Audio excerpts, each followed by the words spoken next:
अभी आपको बराह रास्त ये चलेंगे। स्पीकर कौमी असम्बली सरदार अयाज सादिक इस वक्त कॉन्फ्रेंस से खिताब कर रहे हैं। On one hand, we saw the emergence of broader political coalition of more than 8 national and regional political parties joining hands to develop a national consensus to steer Pakistan through troubled times and succeed in restoring the national economy. On the other hand, national and provincial government has also succeeded in establishing strong collaborative network of civil bureaucracy, civil society, and communities for ensuring better service delivery mechanism. Since I'm from Punjab and from Lahore, so let me first talk of Punjab, then I'll go to the other provinces. As we gather in the provincial capital of the province Punjab, let me begin by pointing to the exemplary path taken by the elected government here under the dynamic leadership of Pakistan's first ever woman chief minister. The provincial executive has taken some of the landmark initiatives. I will not be able to mention all of them. The list is a bit too long. Reaching out to the underprivileged, marginalized sections of society. These include unprecedented higher education, fully funded scholarships for deserving youth, schemes for farmers, housing for homeless, and even scheme for the persons with disability. Such fine examples of collaborative governments are also evident in the province where in Sindh, state-of-art health sector and housing for the affected communities of the 2022 floods were made available through effective public-private partnership.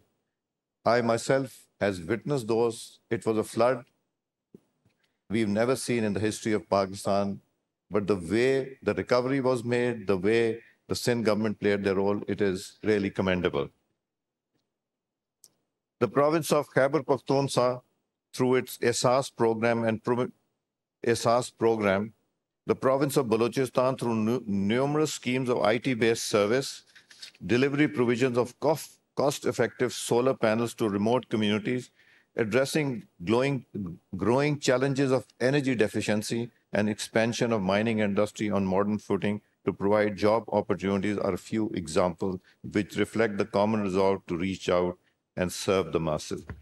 When I talk of all provinces, it gives me great strength to know that there's not a single area where effective work is not being taken place. And I must not forget to mention Azad Jammu Kashmir and Gilgit Baltistan, where our two speakers who are representing them here are source of strength to the democracy and to the system we are in. Ladies and gentlemen, South and South Asia are vibrant regions rich in culture, economic diversity, ecological significance, yet we face common challenges that require a united response. We have many lessons to learn from each other, which can be replicated to get solutions to a common problem. A unique maternal health care of Sri Lanka that ensured world's lowest maternal and infant mortality, Salman Sahib, you're the Minister of Health. So I think Sri Lanka is a model where Sri Lanka has ensured world's lowest maternal and infant mortality, the sustainable living of combat environment threat to the Maldives, and the phenomenal technologies and infrastructure progress made by Malaysia present best international practices to be learned and replicated. We face common challenges that require a united response, whether mitigating climate change through transboundary water management, reducing economic inequalities, or responding to global pandemics, our success depends on collaboration. And in this regard, parliamentary exchanges and interaction are the best available platform to ensure meaningful collaboration at the regional and international level. As elected representatives, we bear the responsibility of ensuring governance serve all citizens equitably and effectively. The challenges of poverty, climate change, digital transformation, and public health transcend borders and demand transnational cooperation. It is also the prime responsibility of the representative parliament that it must not let anyone feel left out. Pakistan's federal and regional legislatures have further demonstrated this commitment to inclusive governments by establishing parliamentary forums like the Sustainable Development Goals Secretariat, which is established in the National Assembly since 2014. We have the Women's Caucus, we have the Children's Caucus, and we have the young parliamentarians who are below the age of 40. So I think we have a huge number sitting here who are ministers also to be part of that.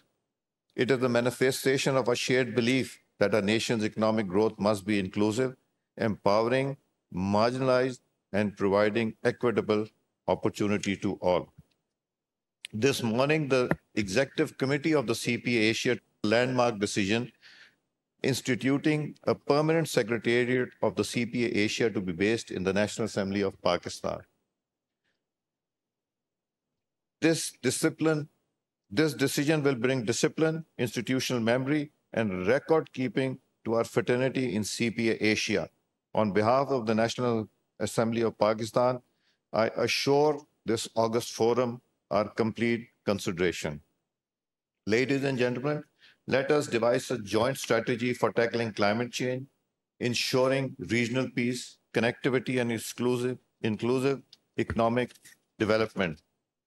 It is our duty as legislators to proactively enact laws, prioritization of clean air, resilient urban planning, and sustainable regional resource management.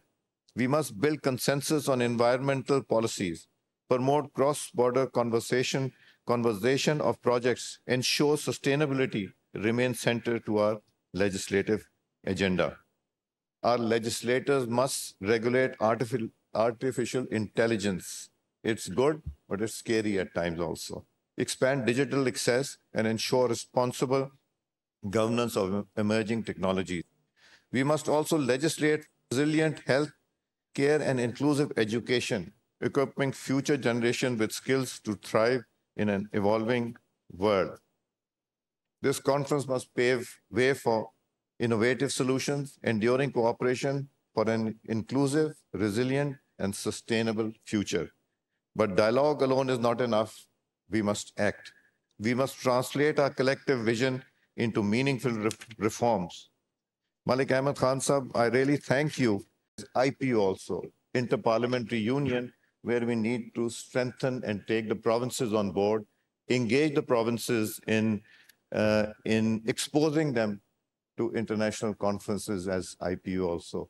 So I thank you for arranging this gathering and the variety of guests that you have invited. That gives me further strength of, I'm sure you're getting in colleges and schools also, and your and my college will also be coming here. I thank you all. Asia और जनूब मशरक़ी Asia की पहली 2 रोज़ा CPA conference जारी थी। Speaker कौमी assembly सरदार अयाज़ सादिक उससे खिताब कर रहे थे। कहा कि पंजाब में पहली बार खातून वज़ीर आला मरियम नवाज़ की ज़ेर निगरानी अहम इक़दामात किए गए हैं। सिंध हुकूमत की जानिब से भी उनके हवाले से कहा गया कि 2022 के सैलाब में सिंध हुकूमत पब्लिक प्राइवेट पार्टनरशिप के साथ मिलकर बेहतरीन इक़दामात किए गए हैं। और साथ ही कहा कि तमाम सूबों में वफाक का अहम किरदार है, जहाँ तक मुमकिन होता है सूबों की बहाली के लिए किरदार अदा करते हैं। Present in the House, Mr. Nazir Ahmed and worthy Speaker of AJK Assembly both are present in the House, and the Executive Committee of the CPA Asia region, along with East Asia, in that Executive Committee meeting, has approved of their long-standing demand to be, as an observer status, to be part of the CPA. आपको बराह रास्त मनाजिर दिखा रहे हैं। Speaker Punjab assembly Malik Ahmad Khan भी इस conference से खिताब कर रहे हैं। सब्सक्राइब करें और बेल दबाएं ताकि कोई खबर रह न जाए।